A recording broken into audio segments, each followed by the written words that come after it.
नमस्ते। हमारे साप्ताहिक कार्यक्रम प्रोफेसर अभय दुबे के साथ बातचीत में आपका स्वागत है। प्रोफेसर साहब, बहुत सी घटनाएं ऐसी हो रही हैं जो जिसपे कभी कभी दुख भी हो रहा है, ग्लानि भी हो रही है, थोड़ा क्रोध भी है।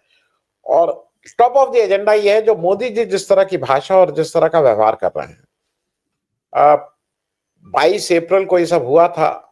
उसके बाद मोदी जी तिरंगा यात्रा निकालने में, बिहार में इलेक्शन रैली करने में ये सब शुरू कर दिए। ऑल पार्टी मीटिंग में आए नहीं, सदन को बुलाया नहीं। और जो सबसे उन्होंने अजीब सा काम किया, बीकानेर में अभी जाके अब मोदी जी को अच्छा लगता है, उन्होंने कुछ फोटो अपनी जारी करवा रहे हैं आर्मी की ड्रेस पहन के। लेकिन उन्होंने हद ये कर दी, जब बीकानेर में जाके वो क्या क्या बोल रहे थे।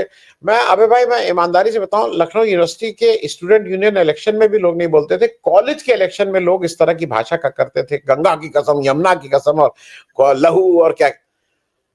एक तो इनका स्पीच राइटर बहुत ही घटिया है, जो भी इनकी स्पीच लिख रहा है वो बहुत ही घटिया स्पीच राइटर है। It is high time that Modi ji must sack few people. उनको अपनी टीम में कुछ लोगों को बाहर निकालना चाहिए, क्योंकि मोदी जी का अभी तक ठीक था, देश में सब कुछ हंसी मजाक होता था, मीम बनते थे। मोदी जी का ये जो सिंदूर इंदूर करके, ये आप 7 डेलीगेशन को बाहर भेजे हुए हैं।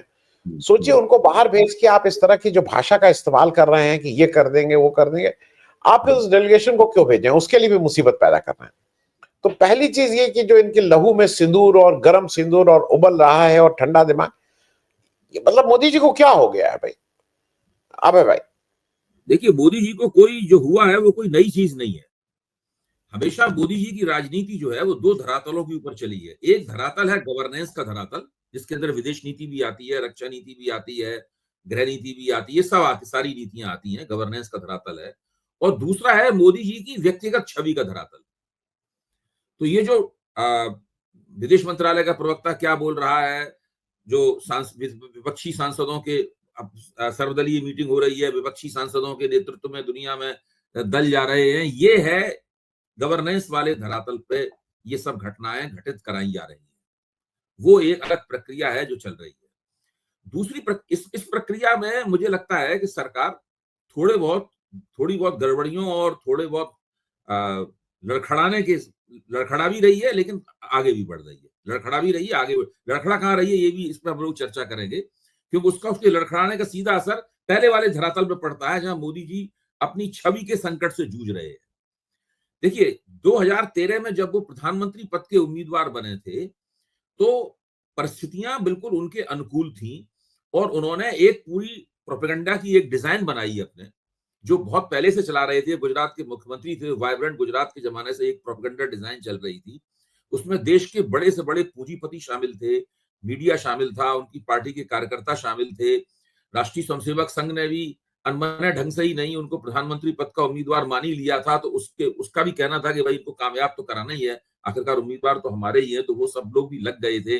अब जैसे कि भाजपा के कई बड़े नेता जो आज बहुत बड़े बड़े पदों पे हैं, सरकार में मंत्री हैं, वो सब मोदी जी को नहीं चाहते थे, लेकिन अब वो प्रधानमंत्री पद के उम्मीदवार बन गए तो वो सब भी लग गए उनको जिताने में। मैंने तो मंच पर बड़े अनमने तरीके से सबकी बातें सुनी है। मैं नाम नहीं ले रहा हूं उनके, सबके हम सब लोग जानते हैं उनके नाम। तो वो एक पूरा परिस्थिति उनके अनुकूल थी। तो उन्होंने अच्छे दिन आएंगे, 56 इंच का सीना, ये वो फलाना, और फिर कांग्रेस की गलतियां, सामाजिक न्याय की पार्टियों की गलतियां, वामपंथियों की गलतियां, ये सब गलतियों का भी उनको लाभ मिल रहा था। हालात बिल्कुल उनके मोदी जी के पक्ष में थे और मोदी जी ने चतुराई से, सफलतापूर्वक, मैं कहूंगा काफी सफलता का स्तर बहुत ज्यादा था, सफलतापूर्वक अपनी छवि बना ली। अच्छा, उस छवि को पहला धक्का लगने वाला था 2019 के चुनाव में, लेकिन तभी पुलवामा वाली घटना हो गई, तो वो धक्का उनको नहीं लग पाया, उनको, मोदी जी को। यहां तक कि मोदी जी की कमियां जो हैं वो लोगों ने नजरअंदाज कर दी राष्ट्रवाद के आवेश में आके। अच्छी तरीके से उन्होंने दूसरा चुनाव भी जीत लिया। उससे मोदी जी को यह गलतफहमी हो गई कि उनकी छवि स्थायी है। फिर वो एक, आप देखिए ना, 2019 के बाद वो एक हैप्पी नैरेटिव चलाने लगे, ये मान के कि छवि के स्तर पे हमें कोई नया नैरेटिव चलाने की आवश्यकता नहीं। वो तो हमारी छवि स्थायी रूप से बनी गई है, हम ही राष्ट्र के पहले और अंतिम उन्नायक हैं। इंदिरा गांधी के बाद में जवाहरलाल नेहरू, इंदिरा गांधी के बाद में तीसरा कोई बड़ा प्रधानमंत्री देश को मिला है, वही राष्ट्र का अंतिम उन्नायक है। और उसमें मोदी जी का फिर दिमाग लगातार उसमें खराब होता चला गया, और वो फिर जिसे अंग्रेजी में एब्सर्ड लेंस कहते हैं ना, मतलब है, वहां तक चले गए, अपने आप को नॉन बायोलॉजिकल बोलने लगे, तपस्या करते हुए तस्वीरें हिमालय की कंदराओं पर खिंचाई जाने लगी, समुद्र में डुबकियां मारने लगे, पता नहीं क्या क्या करने लगे। इतना उन्होंने ऊल जलूल फैलाया छवि के स्तर पर। कोई नया नैरेटिव उन्होंने छवि के स्तर पर नहीं चलाया, न पुराने नैरेटिव को उन्होंने मजबूत किया। केवल वो जो दूसरा वाला स्तर है गवर्नेंस वाला, उस पर वो हैप्पी नैरेटिव चलाने लगे कि हम 5 साल, हम ये अमृत काल चल रहा है और हम वो बना लेंगे, भारत दुनिया का सबसे अमीर देशों की सूची में पहुंच जाएगा, इतने इतने ट्रिलियंस की अर्थव्यवस्था बन जाएगी, वगैरह वगैरह। ये सारी सरकार और सारा उनका प्रोपेगेंडा मशीनरी इसमें उन्होंने झोंक दी। लेकिन 24 में उनको धक्का लगा, उन्हें पता चला कि उनकी छवि जो है वो स्थायी नहीं है बल्कि अस्थायी है, और उसपे वो छवि काम नहीं किया उनकी छवि ने। सवालिया निशान लग गया कि भाई इनकी वजह से जितने वोट आते थे उतने वोट तो नहीं आए, ये तो किसी तरीके से हार से बच गए बस केवल। पहले मोदी जी की छवि जिताने वाले की छवि थी, अब मोदी जी की छवि ये हो गई, छवि पूरी तरह खंडित नहीं हुई, छवि ये हो गई कि इनकी छवि की वजह से हम हार से बच गए। तो दोनों बातों में कितना फर्क है। पहले भाई मोदी जी की छवि के कारण हम जीतते हैं, हमें बहुमत प्राप्त होता है। अब छवि ये बन गई कि मोदी जी की छवि के कारण हम हार से बच गए। तो ये एक बहुत बड़ा रेडिकल फर्क जो है वो आ गया पूरी परिस्थिति में। अब बैसरण घाटी वाला कांड हुआ, इसमें आतंकवादियों ने, 4 आतंकवादियों ने आके निर्दोष पर्यटकों की, उनकी पत्नियों के सामने हत्या कर दी। पूरा देश गुस्से में उबल पड़ा, विपक्ष भी सरकार और रक्षा सेनाओं के साथ खड़ा हो गया। इस प्रक्रिया में मोदी जी को छवि के तीसरे संकट का सामना अब करना पड़ रहा है बहुत जल्दी। अभी 24 जून, अभी जो 4 जून की जो घटना हुई थी बहुमत खोने की, उसको अभी 1 वर्ष भी नहीं हुआ है। अभी 1 वर्ष अगले महीने होगा उसको। उससे पहले ही उनकी छवि के ऊपर दूसरा बहुत बड़ा संकट आ गया है, और यह संकट आज तक का सबसे ज्यादा संगीन संकट है। वो संकट इसलिए है कि इस पूरे घटनाक्रम से एक करीबन 53 साल पुराना चेहरा इतिहास से निकलकर सामने आ गया है। वो है इंदिरा गांधी का चेहरा, जो मोदी जी के सामने आंखों में आके डाके घूर रहा है कि जब पाकिस्तान से हमारा कोई फौजी संघर्ष होता है तो एक काम हमने किया था, जबकि अमेरिका हमारे खिलाफ खड़ा हुआ था। आज अमेरिका भारत के खिलाफ तो नहीं खड़ा हुआ है घोषित रूप से, है। आपने क्या किया है ये बताइए। और ये इंदिरा गांधी बनाम मोदी का ये जो पूरा कंट्रास्ट है, ये पूरा बरक्स, इंदिरा बरक्स मोदी, ये पूरा है। ये भारतीय जनता पार्टी के जो समर्थक हैं, खासतौर से ऐसे समर्थक जो कि आरएसएस की कतार, स्वयंसेवक नहीं है, जो आरएसएस की जो मतलब अनुशासन में नहीं रहते हैं, भाजपा के कार्यकर्ता नहीं है, उनको छोड़ के जो भाजपा और मोदी के जो समर्थक हैं, अच्छी खासी संख्या में है, उनके दिमाग में ये सवाल पैदा हो गया है। और ये एक बहुत बड़ा संकट है मोदी जी के लिए। मोदी जी की समझ में नहीं आ रहा है, इसीलिए उन्होंने उस संकट से निपटने के लिए उन्हें कोई नारा चाहिए, वो एक नारे की तलाश में है। तो वो ये सिंदूर वाला नारा जो है ये उन्होंने दिया है, और वो सिंदूर मेरी रगों में गरम सिंदूर बह रहा है, इस प्रकार की लफाजी कर रहे हैं वो, जो उन्होंने बीकानेर में लफाजी की। मेरे ख्याल से मोदी जी वाटर टेस्ट कर रहे हैं। वो देख रहे हैं कि क्या फिर से कोई मेरा नारा लोकप्रिय हो सकता है। मोदी हमेशा अपनी छवि को लेकर टेस्ट करते रहते हैं। कोरोना के दौरान उन्होंने थालियां वालियां सब जो बजवाई थी वो भी इसीलिए था कि कितने लोग हमारी बात मानते हैं। अल्टीमेट वाटर टेस्ट तो होता है चुनाव के दौरान, कि चुनाव में आपकी बात कितने लोगों ने मानी। भाई पिछले लोकसभा चुनाव में उन्होंने कहा कि मोदी की गारंटी, मोदी की गारंटी, गारंटी की गारंटी, तब उन्होंने भाषणबाजी की थी कि नहीं की थी? वो पूरी भाषणबाजी उनकी फ्लॉप हो गई। वो बहुत बड़ा झटका लगा। विधानसभा चुनाव में कुछ जीत से उनको ये फिर मुगालता पैदा हुआ है कि उस झटके से वो कुछ उभरने लगे हैं। लेकिन तब तक ये मामला पाकिस्तान वाला आ गया। अच्छा, पाकिस्तान भारत से पिटने के बावजूद, मैं सोशल मीडिया पे जो बातें चल रही हैं कि पाकिस्तान ने भारत को पीट दिया, मैं इससे बिल्कुल असहमत हूं। मेरे ख्याल से आप भी इससे असहमत होंगे। हम लोगों को स्पष्ट इसके प्रति अपनी असहमति दर्ज करनी चाहिए। भारत का हाथ इसमें बहुत भारी रहा। आखिरी 2 दिन भारत ने बैलिस्टिक मिसाइलें मार मार के पाकिस्तान को बिल्कुल बहुत बुरी तरीके से आहत कर दिया था। नहीं अबे भाई, मैं बीच में इसको मैं जैसे देख रहा हूं, भारत ने एक बड़ा मौका गवा दिया क्योंकि भारत वाज उसमें ऑन मैं दी आऊंगा, ऑफेंसिव। एक मिनट एक उस पर मैं आऊंगा, आपकी बात सही है बिल्कुल, मैं वो तो अलग, वही तो चक्कर है, इसमें फंस गए हैं मोदी जी। इंदिरा गांधी का चेहरा क्यों आता है, इसीलिए इंदिरा गांधी का चेहरा आता है। इंदिरा गांधी ने 71 के युद्ध को एक मुकाम तक पहुंचाया था। उस वक्त की परिस्थितियों ने उनका साथ दिया था और उन्होंने परिस्थितियों का अच्छी तरह दोहन किया, इस्तेमाल किया और पहुंचाया। मोदी जी ने, क्योंकि उसमें बहुत, इंदिरा गांधी ने 8-9 महीने में, जो जब उन्होंने पहली बार मानेक शाह से कहा, फील्ड मार्शल मानेक शाह से कहा, तब तो फील्ड मार्शल वो नहीं थे, कहा कि भाई युद्ध हमला करना है, मानेक शाह ने कहा नहीं, ये सही समय नहीं है हमला करने का। इंदिरा गांधी ने शायद मार्च में कहा था, मानेक शाह ने अब दिसंबर में जाके हमला किया। हाँ, लेकिन मार्च से दिसंबर तक इंदिरा गांधी ने पूरी तैयारी कर ली, सारे प्रोस एंड कॉन्स, सारे क्या क्या हो सकता है सब उनको पता थे। जैसे जैसे वो घटनाएं घटित हुई, इंदिरा गांधी के पास उनकी काट थी, वो करती चली गई। मोदी जी के पास कोई तैयारी नहीं थी। मोदी जी की रक्षा सेनाएं कमजोर पड़ी हुई थी, सेना में भर्ती कम थी, वायुसेना के पास 1000 लड़ाकू विमान कम थे, बहुत तैयारी की इनके पास कमी थी। ये कोई भी पारंपरिक कन्वेंशनल वार लड़ने की स्थिति में नहीं थे मोदी जी। पाकिस्तान भी उस स्थिति में नहीं था, इसलिए पाकिस्तान ने भी फौजों को मोबिलाइज नहीं किया, मोदी जी ने भी फौजों को मोबिलाइज करने का निर्णय नहीं लिया, और बाद में मिसाइल और ड्रोन युद्ध भी दोनों देशों के बीच में हुआ। तो मैं कहना ये चाहता हूं कि ये जो मोदी जी की ये जो विफलता है, बहुत बड़ी विफलता है, इसने उनकी छवि के लिए बड़ा संकट पैदा कर दिया है। और ये संकट जो उनके विरोधी हैं उनकी तरफ से नहीं आया है, ये संकट उनके जो समर्थक हैं, कौन से समर्थक, वो भी स्पष्ट कर दूं, वो समर्थक जो आरएसएस के स्वयंसेवक नहीं है, वो समर्थक जो भाजपा के कार्यकर्ता नहीं है, लेकिन मोदी जी के प्रशंसक हैं और भाजपा को मानते हैं कि ये देश पे ठीक शासन कर रही थी अभी तक, उनके दिमाग में ये सवाल पैदा हुआ है कि भाई इन्होंने ऐसा क्यों किया। फिर ट्रंप ने इनका बिल्कुल कबाड़ा कर रखा है। 8 बार ट्रंप ये कह चुके हैं लगातार कि हमने ये किया, हमने ये किया। ट्रंप ने बिल्कुल मोदी जी को ध्वस्त कर दिया है। मोदी जी ट्रंप से बहुत डरते हैं। वो कुछ भी, ट्रंप की बातों का विदेश मंत्रालय के जरिए इधर उधर करके खंडन तो हो रहा है, लेकिन ट्रंप का नाम लेकर उनका खंडन नहीं हो रहा है। ट्रंप की वजह से भी मोदी जी की छवि लगातार कमजोर हुई है।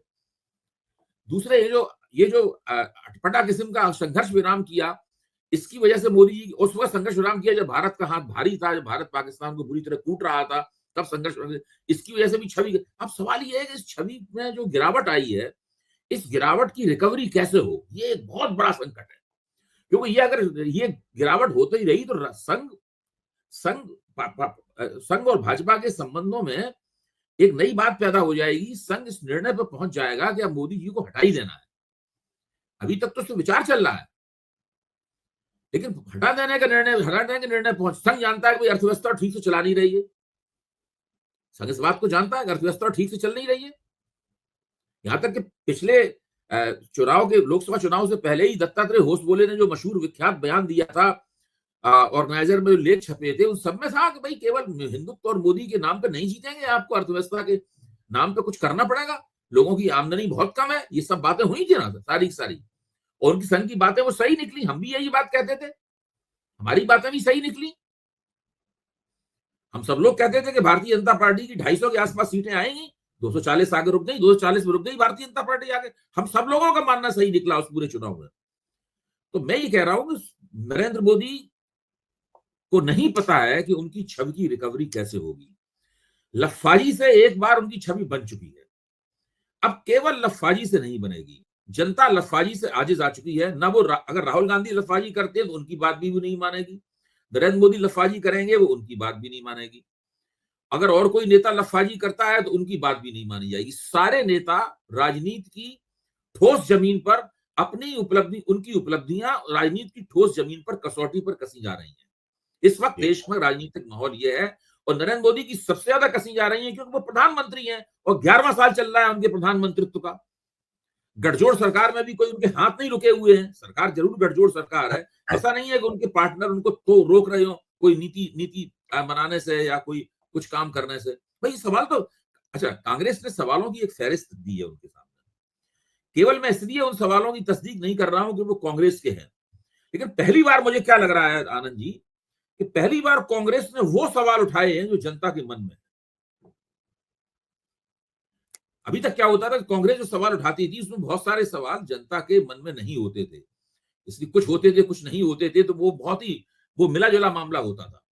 लेकिन पहली बार कांग्रेस ने इस भारत और पाकिस्तान के बीच में जो फौजी संघर्ष हुआ उसके जो सवाल उठाए हैं वो सवाल जनता के मन के सवाल है, और उन सवालों को केवल ये सब कह के नहीं खारिज किया जा सकता, जैसी भाजपा के लोग जवाब दे रहे हैं कि कांग्रेस पाकिस्तान की भाषा बोल रही है, राहुल गांधी को निशाने पाकिस्तान मिलना चाहिए वगैरह, इससे नहीं बात तय होगी। ये तो भाजपा का समर्थन आधार में सवाल है ये,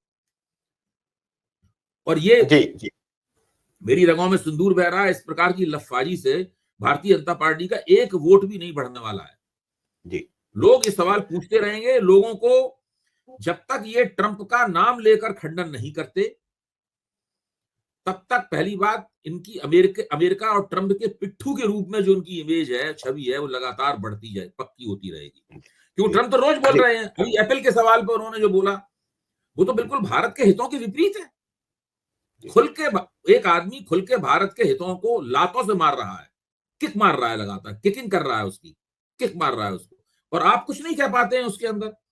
भाई ट्रंप क्यों रोक रहे हैं भारत में उद्योग आने में, विदेशी पूंजी आने में ट्रंप क्यों रोक रहे हैं? ये सवाल तो पूछा जाना चाहिए।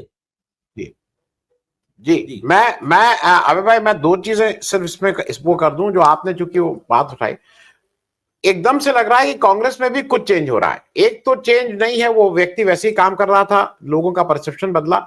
राहुल गांधी आज फिर पुंछ पहुंच गए हैं, और यही जरूरत है, यही एक किसी नेता का मरहम लगाने की। वो जाके कोई उनको जिंदा थोड़ी कर देंगे, लेकिन उन लोगों के बीच जाके अगर आदमी पुरसा हाल पूछता है तो आदमी को लगता है कि कोई इस देश के क्या जो नेतृत्व है वो हमारे साथ खड़ा है। और मुझे लग रहा है कि राहुल गांधी एक बड़ा काम इसलिए भी कर रहे हैं कि वो पूरी जो नेतृत्व है देश का, वो कांग्रेस के होके नहीं जा रहे हैं, वो इस देश के एक आम नेता के तौर पे जा रहे हैं। दूसरा, मैं इसलिए कह रहा हूं, बहुत अच्छी बात तो नहीं हुई है, लेकिन मैंने जो लोगों का रिएक्शन देखा, लोग उससे बहुत खुश हुए। अर्नब गोस्वामी जो झूठ सच बोले, उसके अगेंस्ट कांग्रेस एफआईआर कराने गई, अर्नब गोस्वामी माफी मांग लिए। अमित मालविया एक झूठ बोले, उस पर कांग्रेस एफआईआर कराई। अब इस समय आम जन जो है वो कांग्रेस के एफआईआर कराने से कह रहा है कि बहुत लेट आया और बिल्कुल करना चाहिए था। ये मतलब मैं इसको ये मान रहा हूं कि भाई ये सब की कोई जरूरत नहीं होती, जिसको जो कहना है कहे, सच सामने आ जाता है।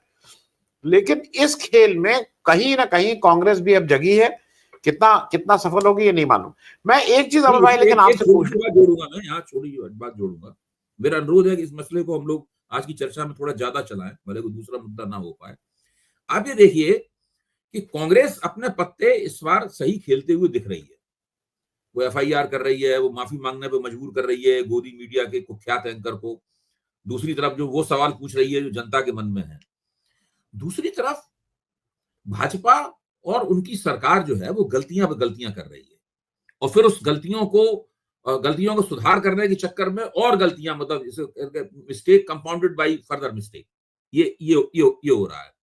देखिए, एक प्रश्न प्रेस कॉन्फ्रेंस में वायुसेना के डीजी एवो एयर मार्शल ए के भारती से पूछा गया। उस प्रश्न को हम सब लोग जानते हैं, मैं बस संक्षेप में दोहरा देता हूं। वो सवाल ये था कि क्या भारत के राफेल विमान गिराए गए, इससे जुड़ा हुआ सवाल था। उन्होंने बहुत ही सधा हुआ और प्रशंसनीय उत्तर दिया। उन्होंने कहा कि लड़ाई में नुकसान होता है, हमारे सभी पायलट वापस आ गए हैं सुरक्षित। स्पष्ट है, उन्होंने ये नहीं कहा कि हमारे सारे विमान सुरक्षित वापस आ गए हैं, उन्होंने कहा पायलट वापस आ गए हैं। इसका मतलब है उन्होंने बिना कहे हुए इस बात को मान लिया कि कुछ विमानों के स्तर पर, विमान कौन सा था क्या था ये सब नहीं, नुकसान हुआ है, ये उन्होंने मान लिया। अच्छा, तो लोगों ने इस बात को समझ लिया, और लोगों ने आगे, पत्रकारों ने, किसी ने इसको फिर बाद में आगे नहीं बढ़ाया, इस बात को ज्यादा जरह नहीं की, खींचातानी नहीं की। तभी आदरणीय जयशंकर साहब ने एक वक्तव्य दे दिया होंडुरास दूतावास के सामने। वो वक्तव्य उन्होंने क्या दिया, 2 लाइन 3 लाइन का, 2.5 लाइन का वक्तव्य है, ये अंग्रेजी में दिया गया वक्तव्य है, जिसमें उन्होंने कहा कि ऑपरेशन सिंदूर की शुरुआत में ही हमने, eight the very start of operation, ये उनका ये तीन शब्द उनके बिल्कुल शुरुआती शब्द है, eight the very start of operation हमने पाकिस्तान को ये बताया कि हम आतंकवादी ठिकानों पे हमला करने जा रहे हैं, हम सैनिक प्रतिष्ठानों पे हमला नहीं करेंगे, पाकिस्तानी फौज को इनका साथ नहीं देना चाहिए। लेकिन उनकी ये बढ़िया राय पाकिस्तानी फौज ने नहीं मानी, ये उन्होंने वक्तव्य दिया। फिर जब इस वक्तव्य पर कांग्रेस ने कहा कि आपने ये क्यों बात बताई, तब फिर गृह मंत्रालय, विदेश मंत्रालय के प्रवक्ता ने कहा कि उनका मतलब ये नहीं था, वो तो वक्तव्य के वो तो 22 मिनट का जो ऑपरेशन था, ऑपरेशन सिंदूर, उसके बाद में दी गई ये जानकारी है। ये तो उन्होंने माना कि उन्होंने जानकारी दी। अब बहस इस बात पे आ गई, जानकारी पहले दी कि बाद में दी, मतलब एट द वेरी स्टार्ट दी या at the very fag end of the operation दी, या बिल्कुल ऑपरेशन के बाद जानकारी दी। इतनी अंग्रेजी तो हम सब लोगों को आती है कि अगर ऑपरेशन के बाद जानकारी दी गई होती तो पहले ये ना कहा जाता कि eight the very start of operation, ये नहीं कहा जाता। तो वो सारा का सारा मामला गड़बड़ा गया। ये बयान देके बर के छत्ते में उन्होंने हाथ डाल दिया। जैसे ही उन्होंने ये बयान दिया, लोगों का दिमाग एयर मार्शल भारती के वक्तव्य की तरफ चला गया।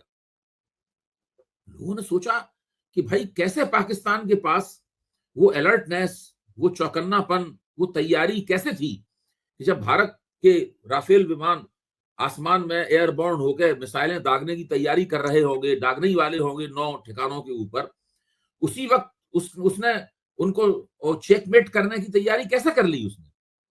इसकी वजह से भारतीय वायुसेना को कहना पड़ा कि भाई हमारे विमान नहीं आए, लेकिन केवल पायलट ही वापस आ पाए। इससे सारा जो सरकार के नैरेटिव का जो पूरा बैलेंस था, मतलब जो है वो पूरा बैलेंस बड़े नाजुक बैलेंस था, एक नाजुक संतुलन था, वो पूरी तरीके से आनंद जी बिगड़ गया पूरी तरीके से। और अब पूरा मामला जो है वो घपले में फंस गया। उसके बाद श्री निशिकांत दुबे मैदान में आ गए। उन्होंने क्या कहा कि 1991 में भारत और पाकिस्तान के बीच में एक समझौता हुआ था, जिसमें भारत को पाकिस्तान को अपनी सैनिक गतिविधियों की खबर देनी थी और पाकिस्तान को भारत को सैनिक गतिविधियों की खबर देनी थी।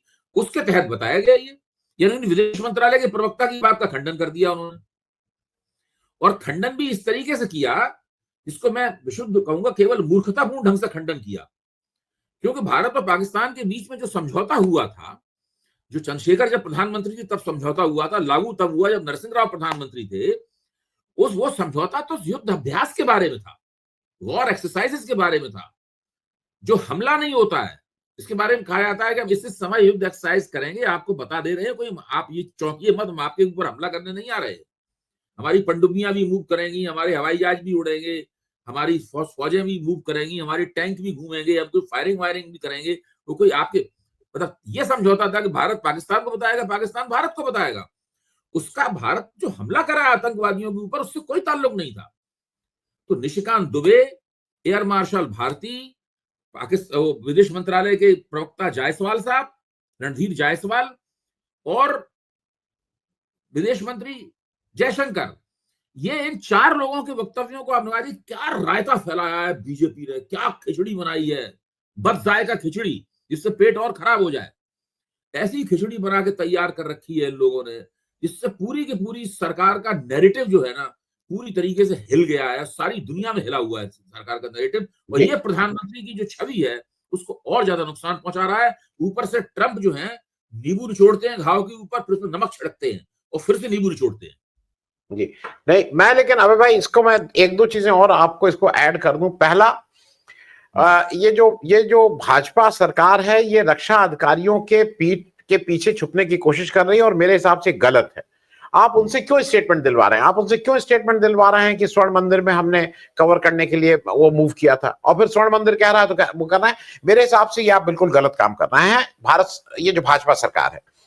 दूसरा, जयशंकर जी को ये बताना ही पड़ेगा कि ये फोन उन्होंने स्वतः किया था या ये फोन एज अ पॉलिसी किसी ने कहा था कि करो। क्योंकि ये जो बहुत से लोग ये कह रहे हैं इट अमाउंट्स टू ट्रीजन, ये देशद्रोह है कि अगर आप उसको ये बता दीजिए पहले कि ये ऐसे होने जा रहा है, तो ये इट अमाउंट्स टू देशद्रोह। आपने चुगली की है, आपको इसके लिए मुकदमा चल के सजा होनी चाहिए। मैं एक चीज अभय भाई और कह दूं, तथ्य और इसमें जोड़ दिए जाए आनंद जी, जब उड़ी स्ट्राइक हुई थी, उड़ी स्ट्राइक जब पूरी हो गई, उसके बाद भारत के थल सेना के डीजीएमओ ने उनकी थल सेना के डीजीएमओ को फोन करके बताया हमने उड़ी स्ट्राइक कर दी। जब बालाकोट स्ट्राइक हुई, जब हो चुकी बालाकोट स्ट्राइक, तब भारत की वायुसेना के डीजीएमओ ने तत्कालीन पाकिस्तान के डीजीएमओ वायुसेना को बताया कि हमने स्ट्राइक कर दी। ये डीजीएमओ को काम हो जब घटना हो जाए उसके बाद डीजीएमओ का काम होता है, ये विदेश मंत्री का काम नहीं होता है। भारत के विदेश मंत्री ने कैसे ये उनको पाकिस्तान के विदेश मंत्री को फोन करके ये कैसे कहा, ये एक बहुत बड़ा सवाल है जो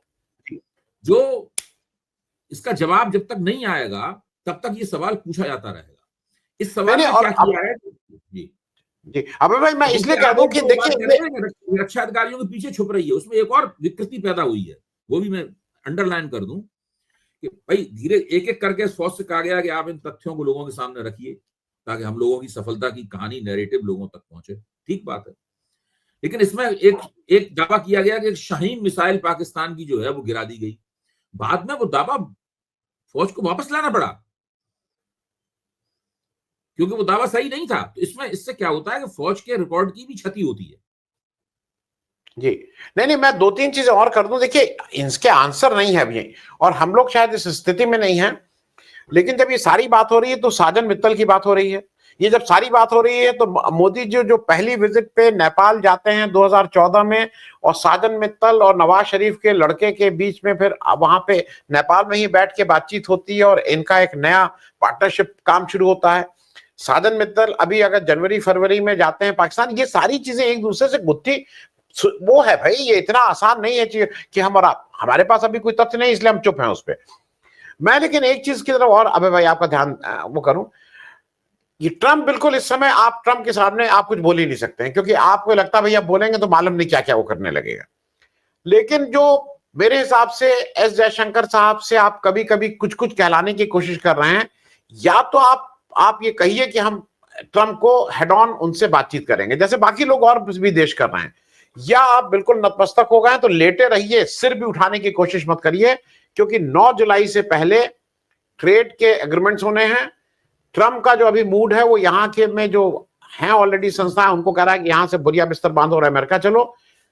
आप इस समय अगर लेटे हुए सिर उठाने की कोशिश करेंगे भाजपा सरकार का तो वो मालूम नहीं क्या ट्रंप करेगा। और या तो फिर खड़े होइए, पूरा देश आपके पीछे खड़ा है, आप खड़े होइए और कहिए कि नहीं नहीं ऐसे थोड़ी चलेगा। मैं इस पे भी एक टिप्पणी चाहूंगा क्योंकि it can not be this way और दैट वे, एक तरफ तो आपको एक्शन ले रही है। देखिए ट्रंप जो है, ट्रंप भारत की राजनीतिक साख की क्षति कर रहे हैं। ट्रंप मोदी जी की व्यक्तिगत साख की छवि कर रहे हैं, क्षति कर रहे हैं। मोदी जी का भारत का अपमान करके भारत की अंतर्राष्ट्रीय ग्लोबल मंच के ऊपर भारत की इज्जत हतक हो रही है, मतलब कंटेम्प्ट हो रहा है पूरा भारत का। और ट्रंप की बातों से भारत सरकार अचकचाई हुई है, उसकी समझ में नहीं आ रहा है इससे कैसे निपटे। तो टुकड़ों टुकड़ों में ट्रंप की बातों का खंडन आता है, टुकड़ों टुकड़ों में हमने ऐसा नहीं ऐसा किया है, हमने वैसा नहीं वैसा किया है, और कोई भी एक समग्र वक्तव्य नहीं आता है। अच्छा, इस पे विपक्ष की मांग है कि आप संसद का विशेष अधिवेशन बुलाइए। चाइना वार के बाद भी संसद का विशेष अधिवेशन हुआ था, इसमें अटल बिहारी वाजपेयी ने खूब कांग्रेस को उड़ाया था, राम मनोहर लोहिया ने बुलाया के था। बाद नहीं अबे भाई, वॉर के बाद नहीं, प्रीपोन किया। जब अटल बिहारी वाजपेयी ने कहा तो नेहरू जी ने कहा हाँ करते हैं। हाँ, ये उनकी डिमांड पे प्रीपोन हुआ। हाँ, अब ये गेंद जो है पूरी तरीके से मोदी सरकार के पाले में है कि आप संसद का अधिवेशन बुलाइए। ये जो हो रहा है कि हम विदेशों में सांसदों के नेतृत्व में भेज रहे हैं, ये तो ठीक है, चलिए आपने किया, ये भी कोई गलत बात नहीं है, आपने किया वो हो रहा है, लेकिन उसको को देखिए अंतर्राष्ट्रीय स्तर पर कहीं कोई प्रमुखता नहीं प्राप्त हो रही उस दौरे में, कहीं कुछ निकल के आ नहीं रहा है कि उस दौरे में हो क्या रहा है, कहीं खबर भी नहीं आ रही है इस बात की, भाई लोग क्या हो रहा है इसमें, बात क्या हो रही है, कुछ नहीं निकल के आ रहा है। ये भी नहीं पता है कि क्या हर प्रतिनिधिमंडल के साथ विदेश मंत्रालय के अधिकारी हैं कि नहीं है, क्योंकि बड़े कठिन सवाल इनसे पूछे जाएंगे वहां पर। जब वहां प्रेस कॉन्फ्रेंस हुई तो वहां पत्रकारों को थोड़ा आप मुंह बंद कर देंगे, वहां पर वहां के पत्रकार कठिन सवाल पूछेंगे तो आप कैसे जवाब देंगे उनके, कुछ ऐसे जवाब हो जाएंगे, इससे समस्या पैदा हो जाएगी।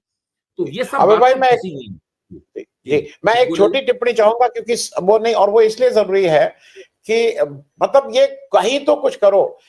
सतपाल मलिक साहब की तबीयत बहुत खराब है, वो इस समय अस्पताल में भर्ती हैं, वो सारी फोटो आ रही हैं, उनके मतलब संक्रमण है, वो इस समय मुश्किल में। सरकार एक अब समन जारी करके उनको चार्जशीट में उनका नाम दे दी है सीबीआई ने कि 7 लोगों को अभियुक्त बनाया, जिसमें सतपाल मलिक साहब के ऊपर भी जांच होगी। और सतपाल मलिक की ये सारा कुछ उस पर हो रहा है जो सतपाल मलिक का वक्तव्य था कि रिलायंस और दूसरी कंपनीज ने की तरफ से एक घूस देने की पेशकश हुई थी, और उन्होंने कहा भी था कि घूस लेके इस फाइल को लेके आने वाले व्यक्ति का नाम राम माधव था। अब राम माधव को उन्होंने बनाया नहीं उसमें, और बाकी सारे लोगों को आपने उसमें अभियुक्त बना दिया। एक बहुत छोटी टिप्पणी इस पे, क्योंकि ये बात ऐसे थोड़ी खत्म होगी। अबे भाई भाई, राम माधव तो भारतीय जनता पार्टी और राष्ट्रीय स्वयंसेवक संघ के अनधिकृत प्रवक्ता हैं। वो पूरे हर बार इंडियन एक्सप्रेस में और दूसरी जगहों पे उनके ऊपर सवाल के ऊपर लेख लिखते हैं। हर चीज के ऊपर वो बड़े उपदेशात्मक स्वर में अपनी बातें कहते हैं। तो राम माधव का अगर उस एफआईआर में सब में नाम आ जाता तो वो तो भारतीय जनता पार्टी और राष्ट्रीय स्वयंसेवक संघ का नाम आ जाता। वो तो उसके प्रतीक है राम माधव, आज से नहीं जाने कब से। तो मेरा मानना तो ये है कि शायद राम माधव को उस पूरे मसले से निकालने के लिए ही एफआईआर तैयार की गई होगी। जी जी। क्योंकि आप आ, सोचिए ना, आप सतपाल मलिक के खिलाफ, जब वो जिंदगी के बिल्कुल आखिरी दौर में है, सतपाल मलिक, कहना नहीं चाहिए मुझे, मैं मानता हूं स्वस्थ होकर निकले हैं वहां से, मेरी कामना है, लेकिन वो ऐसी स्थिति में है तो वो सतपाल मलिक के खिलाफ तो करके कुछ हासिल होगा नहीं सरकार को। तो वो मुझे लगता ये है कि एफआईआर तैयारी इसीलिए की गई है कि किस तरह राम माधव का नाम इसमें से निकाल दिया जाए इस मसले से, चाहे रिकॉर्ड पे ये हो जाए कि इसमें राम माधव थे नहीं इसके अंदर। चलते चलते अबे भाई, वो उस बात को करना आवश्यक है, इसलिए उस बात को कर रहा हूं। प्रोफेसर अली महमूदाबाद अशोका यूनिवर्सिटी में पढ़ाने वाला एक मतलब प्रोफेसर साहब, खूब पढ़े लिखे, दुनिया भर में लेख लिखते हैं, हिंदुस्तान में लेख लिखते हैं, सारे पत्रों में लेख छपता है, हमारे लखनऊ सीतापुर से उनकी लिगेसी है। उन्होंने कुछ लिखते हैं, वो एक ट्वीट करते हैं, और उनको पुलिस उठा लेती है, और उठाई नहीं लेती है, उनको पुलिस रिमांड पे ले लिया जाता है। और उसके बाद जब सुप्रीम कोर्ट में आते हैं तो वहां पे जस्टिस सूर्यकांत, जो अब आने वाले चीफ जस्टिस ऑफ इंडिया होंगे, जो करीब 16 महीना रहेंगे, वो जिस तरह की भाषा का प्रयोग करते हैं उस ऑर्डर में, और डॉग विस्लिंग और क्या क्या वो कर देते हैं, मतलब वो पूरी तरह से, अगर उस ऑर्डर को ठीक से बिटवीन द लाइंस पढ़े तो उनके हिसाब से वो उनका पूरा ये प्रोफेसर अली महमूदाबाद ने गलती की। और जो एसआईटी भी बनाए हैं उसमें उन्होंने डायरेक्शन दिखा दिया है एसआईटी वालों को कि तुम्हें करना क्या है, तुम्हें किसी भी तरह से प्रोफेसर अली महमूदाबाद को अभियुक्त बना के सारे दस्तावेज इस तरह से इकट्ठा करने की, डॉग विस्लिंग और इस समय नहीं बोलना चाहिए था, लेकिन मैं आपके लिए नहीं कह रहा हूं, ये सारी चीजें उन्होंने उसमें की। मैं प्रोफेसर अली महमूदाबाद को, अगर आप, अच्छा, अली महमूदाबाद का अगर आप स्वर चुप करा देंगे तो केवल एक प्रोफेसर का स्वर चुप नहीं होगा, देश के इंटेलेक्चुअल का और मुस्लिम समुदाय में जो कुछ लोग ही हैं जो बोल रहे हैं, बोलने की हिम्मत कर रहे हैं, उनको भी आप चुप कराने में कामयाब रहेंगे। और जस्टिस सूर्यकांत का आने वाला 16 महीना बहुत आराम से वो इस तरह के कुछ कुछ आदेश, और वो देखिए वो एक सब बानगी कि वो आने वाला 16 महीना कैसा रहेगा।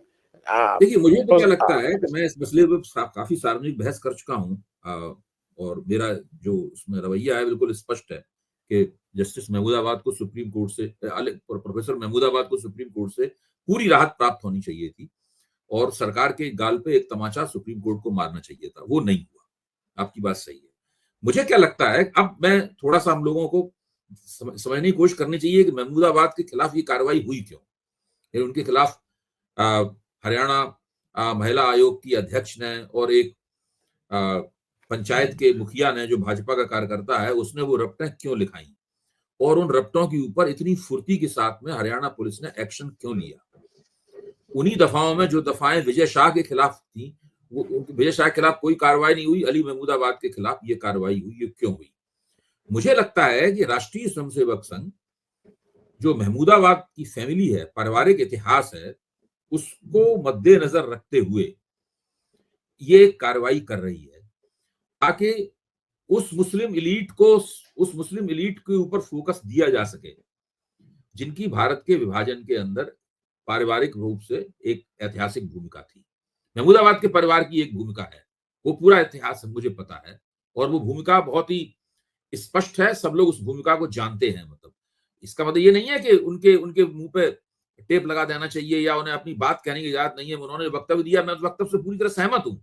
मैं तो ये पता रहा, ये आखिरकार संघ और भाजपा ने इनके खिलाफ ये कार्रवाई क्यों है, और क्यों ये कार्रवाई बंद नहीं होगी, ये मैं बता दूं, भविष्यवाणी कर दूं, ये कार्रवाई बंद नहीं होगी, उनको कोई राहत नहीं मिलेगी, पूरी कोशिश की जाएगी कि उनको राहत ना मिले, और धीरे धीरे वो सारा इतिहास निकाल के सामने लाया जाएगा पब्लिक डोमेन में, और उसको लाने की प्रक्रिया संघ के बुद्धिजीवियों ने शुरू कर दी है।